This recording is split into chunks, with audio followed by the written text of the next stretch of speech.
السلام علیکم۔ شفق YouTube channel کے ساتھ میں ہوں آپ کی ہوسٹ مہرما۔ پون انسان کے اندر شیطان یا ذہنی خلجان ایک چشم کشا رپورٹ۔ پورنوگرافی ایک ایسا موضوع ہے جس سے نجی محافل میں تو لطف اندوز ہوا جا سکتا ہے، لیکن عوامی سطح پر اس پر بات کرنا کافی مشکل ہے۔ پورنو فلم بنانے اور پورن ادب تخلیق کرنے، دیکھنے اور پڑھنے کو اخلاقی زوال کا نتیجہ قرار دیا جاتا ہے۔ کوئی بھی اسے ایک صحت مند ایکٹیویٹی کے طور پر پیش نہیں کرے گا، اور یہ بھی ممکن ہے کہ یہ ہو بھی نہ۔ لیکن پورنوگرافی اپنے طور پر وجود میں نہیں آ جاتی۔ اخلاقی گرواٹ خود بخود پیدا نہیں ہوتی۔ نوجوانوں کو تو ہم ہارمونز میں ہونے والی تبدیلیوں کا مارجن دے سکتے ہیں، لیکن وہ بھی کسی حد تک اس سے زیادہ نہیں۔ چند سال پہلے پورنوگرافی کی تاریخ منڈی نفسیاتی اور سیاست پر کام کرتے ہوئے ایک تبصرہ نظر سے گزرا جو کہ کافی دلچسپ تھا اور اس حوالے سے ایک نیا زاویہ پیش کرتا ہے۔ ایک مفروضے کے مطابق فرد کی سیاسی، سماجی، معاشی اور نفسیاتی شکست خوردگی اسے پورنوگرافی میں ریفیوج مہیا کرتی ہے۔ اگرچہ اس مفروضے کی صداقت اور پرکھ کے لیے بہت زیادہ تحقیق کی ضرورت ہے۔ ان چند سالوں میں جو لٹریچر میسر آ سکا اور جسے پڑھنے کے بعد لگا کہ اس مفروضے کو یکسر مسترد کرنا کافی مشکل ہے۔ لینن کی کتاب بائیں بازو کا کمیونزم ایک طفلانہ بیماری کے تیسرے باب میں لینن روس میں 1905 میں آنے والے ناکام انقلاب کے حوالے سے بات کرتے ہوئے لکھا ہے کہ 1907 اور 1910 کے 3 سال رد عمل کے سال تھے۔ زار شاہی کی جیت ہوئی، تمام انقلابی اور اپوزیشن قوتوں کو کچل دیا گیا، یاس، بدلی، پھوٹ، تفرقہ، غداری اور پورنوگرافی نے سیاست کی جگہ لی تھی۔ 1905 کے انقلاب کے بعد جو سیاسی بے چینی اور معاشی جمود پیدا ہوتا ہے، جس سے جہاں دیگر مسائل پیدا ہوتے ہیں، اس کے ساتھ ساتھ لینن پورنوگرافی کی طرف بھی اشارہ کرتا ہے۔ انہی سالوں میں زار کی فیملی کے پورنوگرافک پوسٹ کارڈ بھی جاری کیے گئے، جس کے پیچھے انقلابی اور اپوزیشن کار فرما تھی۔ بعض مورخین کا خیال ہے کہ ان پوسٹ کارڈز اور اس طرح کی دیگر پورنوگرافک مواد نے شاہی خاندان کے لوگوں کی نظروں میں پورنوگرافک مواد نے شاہی خاندان کو لوگوں کی نظروں میں گرانے میں اہم کردار ادا کیا تھا۔ امریکی مورخ ولیم ہیری چیمبرلین اپنی کتاب روسی انقلاب کے پہلے والیوم میں اس بات کی تائید کرتا ہے۔ وہ لکھتا ہے کہ انقلاب کی ناکامی کے بعد لیبر تحریکیں سست روی کا شکار ہو گئیں۔ 1905 میں سیاسی ہڑتالوں میں 14 لاکھ مزدوروں نے حصہ لیا اور اتنی ہی تعداد معاشی اور صنعتی ہڑتالوں میں شامل ہوئی تھی۔ 1910 میں ایسی ہڑتالوں میں حصہ لینے والوں کی تعداد 3,500 سے 4,500 تک رہ گئی تھی۔ جو طبقات 1905 کے انقلاب میں پیش تھے، ان کے لیے اب وقت بہت زیادہ ڈپریشن کا تھا۔ صنعتی ترقی میں جمود اور نوکریوں کی کمیابی کی وجہ سے مزدور مزید ہڑتالیں کرنے سے کترانے لگے تھے۔ صرف چند ایک سخت جانی انقلابی ہی اپنی دھن میں لگے رہے۔ 1905 کے بہت سے انقلابیوں نے نظریات کو خیرباد کہا۔ یہ سارا عرصہ خودکشیوں، پورنوگرافک اور سیمی پورنوگرافک ادب سے عبارت ہے۔ سیاسی، سماجی اور معاشی شکست خوردگی انسان کو کس طرح پورنوگرافی کی طرف دھکیلتی ہے، اس کی ایک جھلک ترکی کے نوبل انعام یافتہ ناول نگار اور ہان پاموک کے ناول سنو میں بھی نظر آتی ہے، اور ہان ناول کے مرکزی کردار کی کہانی سناتا ہے کہ کردار کا نام ہے، جو شاعر اور 12 سال سے جرمنی کے شہر فرینکفرٹ میں جلا وطنی کی زندگی گزار رہا ہے۔ وہ ترکی کے ایک دور افتادہ شہر کارث میں ایک صحافی کے طور پر واپس آتا ہے، جہاں شدت پسندی زور پکڑ رہی ہے۔ یہاں اس کی ملاقات اپنی کلاس فیلو سے ہوتی ہے، جو اس کی ناتمام محبت ہے۔ شدت پسندوں کے ساتھ ہونے والی مد بھیڑ کے بعد وہ پھر واپس جرمنی چلا جاتا ہے۔ شدت پسند جرمنی تک اس کا پیچھا کرتے ہیں اور اسے قتل کر دیتے ہیں۔ جب اورہان کہانی گو اس کا جرمنی سے سامان اٹھانے جاتا ہے تو اس پر یہ انکشاف ہوتا ہے کہ جرمنی میں تنہائی زدہ اور مشکل زندگی گزار رہا تھا۔ اس کے فلیٹ میں اسے اس کے سامان میں سب سے زیادہ جو چیز ملتی ہے وہ پورنوگرافک فلمیں ہوتی ہیں۔ ان فلموں میں زیادہ تر فلمیں ایک خاص پورن سٹار کی ہوتی ہیں جس کی شکل کے سابقہ محبوبہ سے بہت ملتی ہے اور اس کے ذریعے کے اسودگی حاصل کرنے کی کوشش کر رہا ہوتا ہے۔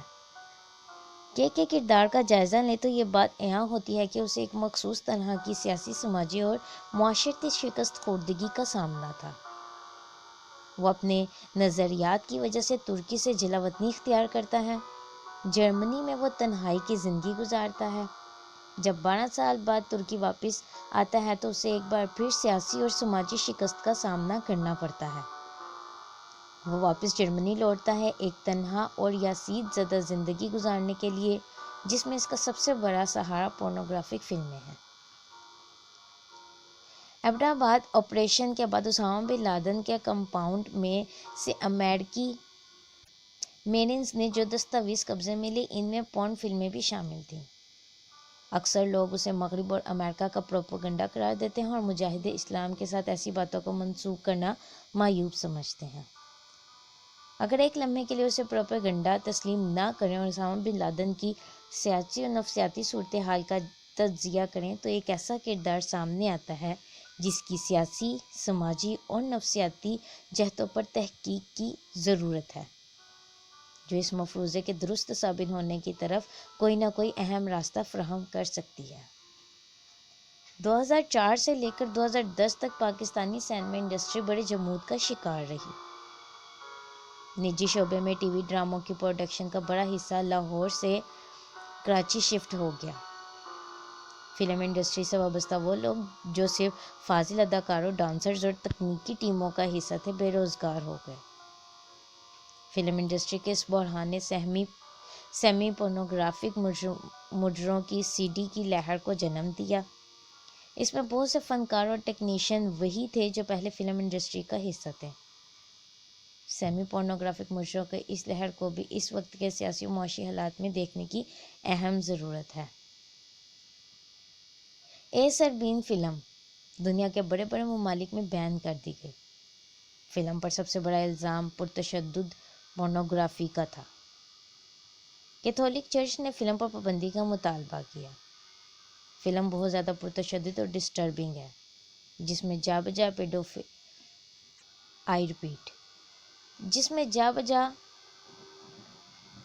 پیڈوفیلیا اور نیکروفیلیا کے سین ہیں۔ سربیا میں اس فلم کے خلاف سرکاری طور پر ایک ٹریبیونل بنا کر تحقیقات کی گئیں۔ فلم کے ڈائریکٹر نے ایک انٹرویو میں کہا کہ فلم ان جذبات کا ایماندارانہ اظہار ہے جو کہ ہم اپنے ملک اور خطے کے بارے میں رکھتے ہیں۔ خطہ پچھلی کئی دہائیوں سے جنگ، سیاسی بے چینی اور اخلاق باختگی جیسے ڈراؤنے خواب کا سامنا کر رہا ہے۔ انہوں نے فلم کو کرپٹ اتھارٹیز کے خلاف سربوں کے غصے کا اظہار قرار دیا ہے۔ ایک اور انٹرویو میں انہوں نے کہا کہ سربیا کی عوام کے ساتھ سیاسی طور پر جو کچھ کیا گیا تھا اس کی بہتر تمثیل وہ اسی طرح کی فلم کے ذریعے پیش کر سکتے تھے۔ تاریخ، ادب اور فلم سے ہمیں جو حوالے ملتے ہیں وہ اس بات پر مجبور کرتے ہیں کہ پورنوگرافی کی تخلیق اور اس کی کنزمشن کو سیاسی، سماجی اور معاشی حوالوں سے دیکھنے اور پرکھنے کی ضرورت ہے۔ ہم اسے صرف اخلاق باختگی کے کھاتے میں ڈال کر اپنا دامن جھاڑ کر صاف نہیں کر سکتے یا ہو سکتے، کیونکہ اخلاق باختہ ہونے میں بھی سیاسی، سماجی اور معاشی عوامل کا پورا عمل داخل ہوتا ہے۔ اس مسئلے کو سیاست، سماجی اور معیشت کے تناظر میں دیکھ کر ہی کسی نہ کسی سمت قدم اٹھایا جا سکتا ہے۔ السلام علیکم۔ شفق یوٹیوب چینل کے ساتھ میں ہوں آپ کی ہوسٹ مہرما۔ نیکروفیلیا ایک ذہنی بیماری ہے۔ اس معرض میں مبتلا شخص کا رجحان مختلف ہو سکتا ہے۔ جس کا سب سے شدید پہلو لاش کے ساتھ جنسی سرگرمی ہے۔ 1989 میں روزمن اور ریزنگ نے نیکروفیلیا کے 34 مریضوں کا انٹرویو کیا، جس میں ان کے جنسی رجحان کے بارے میں سوال پوچھے گئے۔ ان میں سے 68% کی خواہش تھی کہ ان کا پارٹنر ان کو کبھی بھی نہ روکے۔ 21% اپنے کھوئے ہوئے پارٹنرز سے دوبارہ ملنے کی خواہش رکھتے تھے۔ 15% مریض مردہ جسم کے ساتھ جنسی فعال کرنے کی طرف رجحان رکھتے تھے۔ اس عارضے میں مبتلا ہونے کے پیچھے ایک خوف ہوتا ہے ٹھکرانے کا اور دوسرا خوف لاش کا ہوتا ہے، جس کی وجہ سے مریض مردہ جسم کے ساتھ سیکس کر کے اپنے خوف کو ایک خواہش میں بدلنے کی کوشش کرتا ہے۔ اس بیماری کا علاج کرنے کے لیے سائیکولوجسٹ مختلف طریقے استعمال کرتے ہیں، جیسا کہ بیہیویئر تھراپی، سائیکونالیسس وغیرہ۔ پیراسائٹ سے پھیلنے والی بیماریوں سے لڑنے اور ان کا مستقل حل نکالنے کے لیے بہاؤالدین ذکر یونیورسٹی سے معروف ماہر سائنس تعلیم ڈاکٹر صغیر احمد صغیر، جو اس وقت سائنس کالج لاہور میں پروفیسر بھی ہیں، اپنے ایک تحقیقی مضمون میں اس پیڈوفیلیا کے بارے میں لکھتے ہیں۔ پیڈوفیلیا ایک ذہنی مرض ہے۔ اس کے ہونے کی بہت سی وجوہات ہیں، لیکن سب سے اہم جو گردانی جاتی ہے وہ جینیاتی اور انفیکشیس ہے۔ جینیاتی پیڈوفیلیا نسل در نسل انسانوں میں منتقل ہوتا ہے، جبکہ جدید تحقیق کے مطابق یہ بھی دیکھنے میں آیا ہے کہ ٹاکسوپلازما نامی ایک جرثومے کی وجہ سے بھی یہ مرض وقوع پذیر ہوتا ہے۔ تحقیق نے یہ بھی ثابت کیا ہے کہ ٹاکسوپلازما کی وجہ سے جانوروں اور انسانوں میں آدم خوری کا میلان پیدا ہوتا ہے۔ یہ پیراسائٹ انسان کو جس طرف لگا دیں انسان اسی طرف لگ جاتا ہے۔ اس کی علامات تو یہ ہے کہ انسان کا دماغ سن ہو جاتا ہے۔ اس علامت کے ظاہر ہونے کی وجہ سے اس کا علاج ممکن ہوتا ہے، لیکن اگر دماغ سن نہ ہو تو اس کی علامات کے واضح نہ ہونے کی وجہ سے ان کا علاج ممکن نہیں ہو پاتا۔ اس میں مبتلا انسان نفسیاتی مریض بن جاتا ہے۔ اس شخص کا ڈوپامین لیول بڑھ جاتا ہے، جس کے بعد وہ جو سوچتا ہے جب تک اسے انجام تک نہ پہنچائے چین سے نہیں بیٹھتا، اور افسوس کہ کچھ معاشرتی برائی کی وجہ سے ایسا شخص جنسی سکون پانے کی طرف زیادہ راغب ہوتا ہے۔ چونکہ وہ نفسیاتی مریض ہوتا ہے اور جسمانی طور پر کمزور ہو جاتا ہے تو اپنے لیے کوئی آسان ٹارگٹ چنتا ہے، جو کہ عام طور پر کم عمر بچے ہوتے ہیں۔ یہ دماغی مرض شائزوفرینیا، جو مختلف نفسیاتی بیماریوں کا مجموعہ ہے، میں سے ایک ہے۔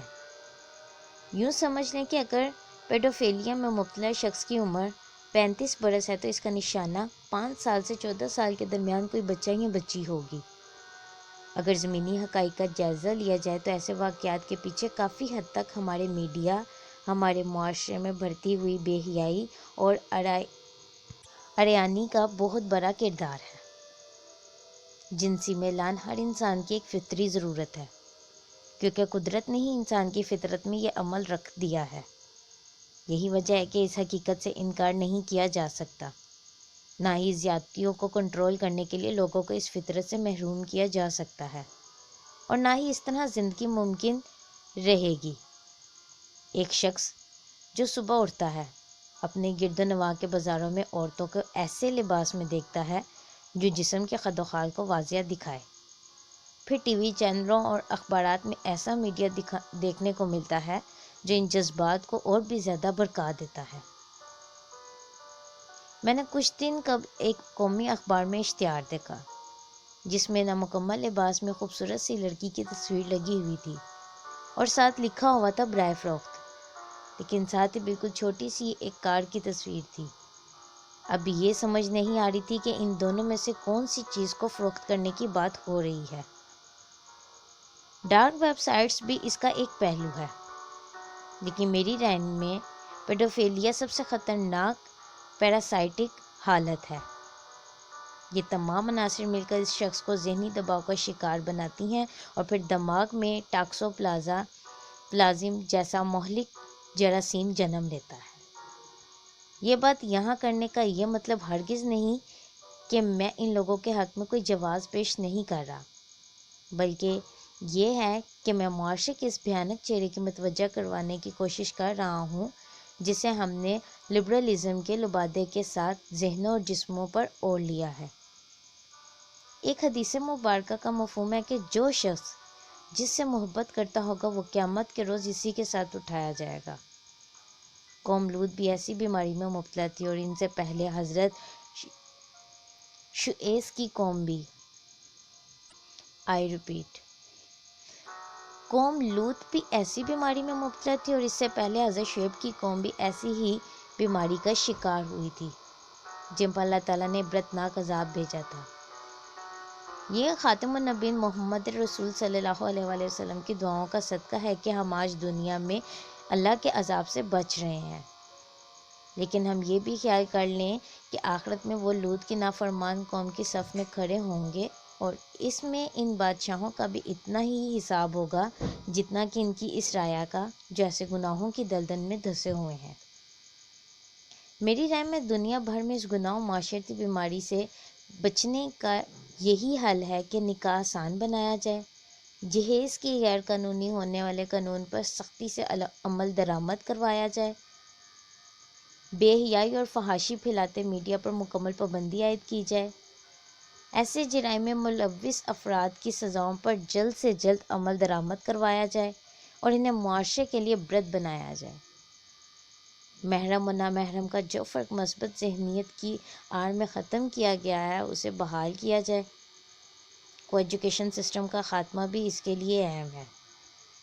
اس طرح آگاہی پروگراموں سے بچوں کو جو جنسی ہراسانی کی تعلیم دی جا رہی ہے یہ معاشرے میں اور بھی زیادہ برائی پھیلانے کا موجب بن رہی ہے، کیونکہ آگاہی کا نقصان بڑا ہوتا ہے۔ اس سے بہتر یہ ہے کہ پیڈوفیلیا کے بارے ماہرین نفسیات کی طرف سے آگاہی پھیلائی جائے اور لوگوں کو اس معاملے میں خود احتسابی کی طرف راغب کیا جائے۔ اس طرح کی مزید انفارمیشن رکھنے والی ویڈیوز سننے کے لیے ہمارے چینل کو لائک اور سبسکرائب کرنا مت بھولیں۔ شکریہ۔